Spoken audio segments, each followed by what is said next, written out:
Welcome to KOIN Conversations. I'm Chief Meteorologist Josh Cozart, and today I am bringing in a friend of mine for now years, Kevin Bumatay, who has officially become the brand new CEO of the Cascade AIDS Project. So, Kevin, I'm going to go ahead and bring you right on in.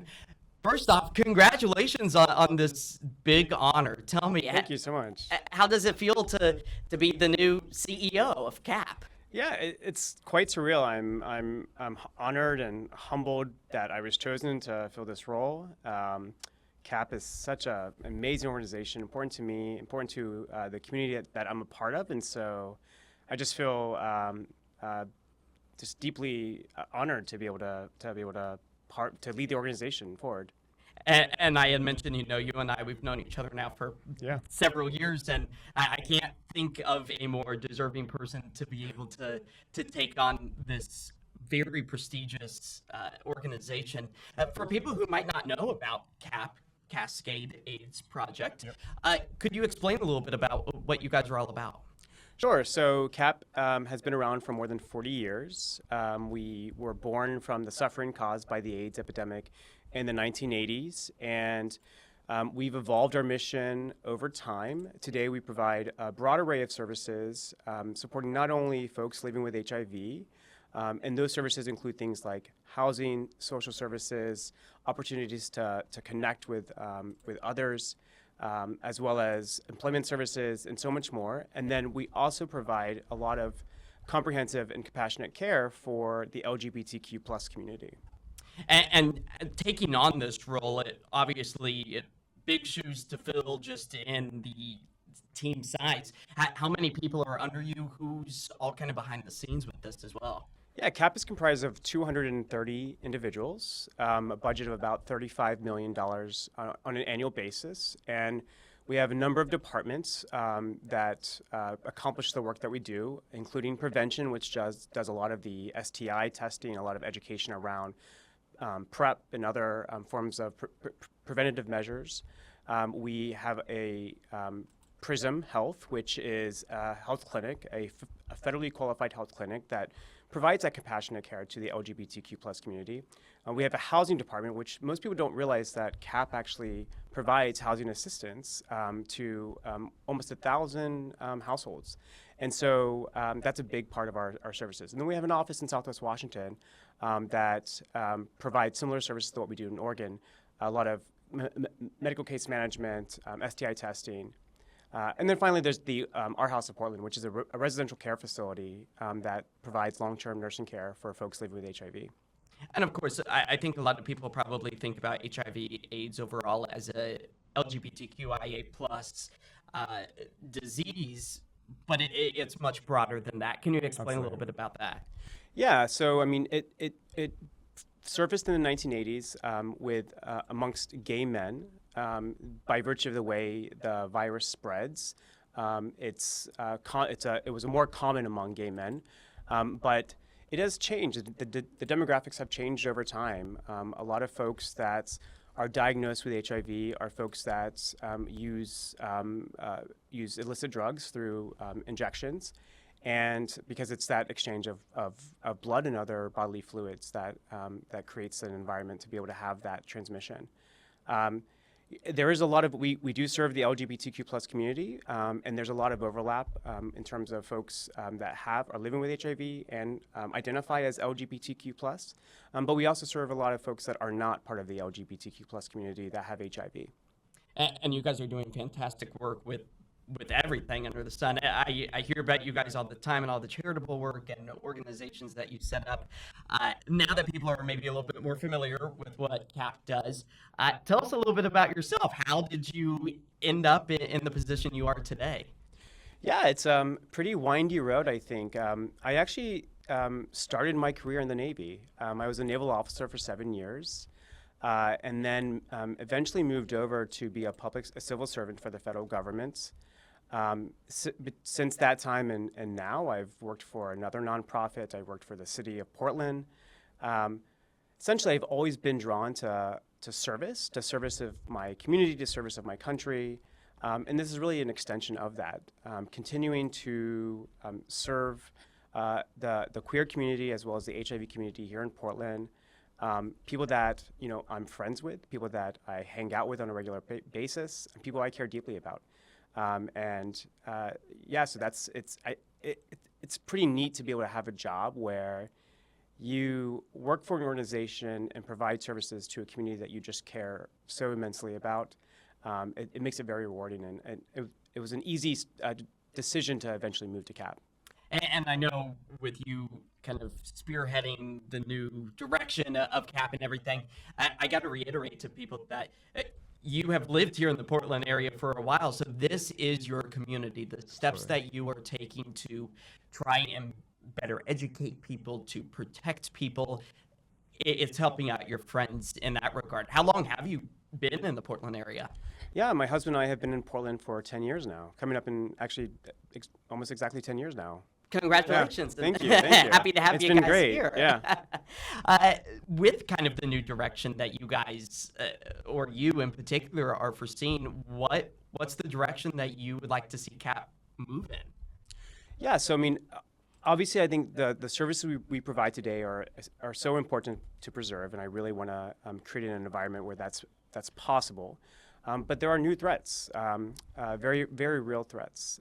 One example is the current federal administration has been trying to prevent the care for individuals that are transitioning their genders, who have gender incongruity. And primarily like folks under the age of 18, but these folks deal with very difficult challenges when they don't identify with their gender identified at birth. And CAP has provided gender affirming care services for these individuals for quite some time, and we want to continue to do so. And we want to be a refuge for folks going through that transition, people who identify as transgender. And so that's something that I'm very keenly focused on to make sure we preserve and protect over the long term. Another one is access to healthcare. There is essentially a defunding of healthcare that's happening in the United States with further restrictions on Medicaid, further cuts to Medicaid funding. There's also restrictions on the Affordable Care Act in the marketplace. And this is going to result in people being disenrolled from their healthcare plans, and therefore they won't have access to that health care that they need. People living long lives is really driven by having that preventative care, that primary care doctor that they can see on a daily basis, and they're going to lose that. And so finding ways to preserve that care in different forms, even if they don't have insurance, is going to be, I think, an area that CAP will need to focus on, particularly related to the LGBTQ plus community. And if somebody is wanting to maybe undergo some of your guys' services, or maybe is unaware of what their status is, what are the next steps for them? Where might you guide them to be step number one? Yeah, so one, it's so important to know your status, to get tested regularly. A full panel test, not just simply HIV, but the full panel, syphilis, gonorrhea, and others. Get tested regularly. And you can do that at any of our locations at CAP. There's the PRISM clinics in Portland. There's a Southwest Washington, Vancouver office. There's our office here in Old Town where you can get tested and get that sense of awareness of your diagnosis. And once you do find that, then we can help you navigate into a healthcare plan. For folks that do get a positive diagnosis, we can find a health plan for them. We can manage them. We can ensure that they have that case manager that can navigate them through insurance, navigate them through care. And then for those that have a negative diagnosis, we can help them get onto preventatives like PrEP, for example. That's one of the biggest, I think, achievements in recent history in the prevention of the spread of HIV is the introduction of PrEP. Folks that are having active sex lives should certainly consider getting onto PrEP, and we can help them find ways to do that in a very low cost or free way. And I know that this all can sometimes take maybe a mental toll on someone who might be coming to terms with their sexuality or what their gender identification is. Are there services that you all provide as well in regard to mental health and just kind of this whole transition and taking a step and making sure that they stay healthy. Yeah, absolutely. So we have behavioral health services that we provide at our PRISM locations in Portland, and that's part of really integrated care. It's part of healthcare. It's having not only that primary care doctor, but also the behavioral health care. And so, if you're ever struggling with mental health challenges, please never hesitate to come into PRISM, where we can initiate care for you. I will say at PRISM, we recognize that people's identities is complex, and we never stigmatize that. It's a judgment-free zone. Many of our folks at PRISM that work there as primary care doctors, as medical assistants, as staff, they identify as trans, they identify as LGBTQ+, and so they meet every patient where they're at and have that understanding of the challenges they may be facing in terms of their identity. Is there an age limit to any of these? Can a teen come in and try to get any sort of resources? Talk to me a little bit about that dynamic. Yeah, so most of our patients are adults. We do serve teenagers. And we are, as a health center, we serve everyone. And then if for whatever reasons we don't have the services available for a specific situation, then we have referral services available as well. And I know that you guys are working diligently, but you can't make this all happen without money being able to back it up. How can somebody get involved and say, hey, I think what you guys are doing is top notch. I want to be a part of it. How can people go about doing that? Yeah, that's a really great question. People look at CAP as being a long standing organization in the community, looks at some of its events and says, oh, they must have a lot of money. In fact, we don't. We are a scrappy organization, and this is the case for many nonprofits. We rely on funding from the community, from people, from corporations, from foundations, to really backfill a lot of the money that we don't get from the federal government for a lot of the services we provide, such as housing assistance. Federal government, local governments never provide 100% of the funding that's needed to actually accomplish the work that we do. And so we rely on community to backfill that for us. And so the best way to assist us is become a giver, become a donor. You can visit capnw.org and become a giver. And ideally, we would love for you to become a monthly donor because that really helps that recurring cash inflow. It stabilizes the funding that comes in and allows us to have more predictability. So I encourage anyone who wants to support us and support the work we do, please do become a monthly giver. $25 a month is not a lot of money for folks. It's like a Netflix subscription.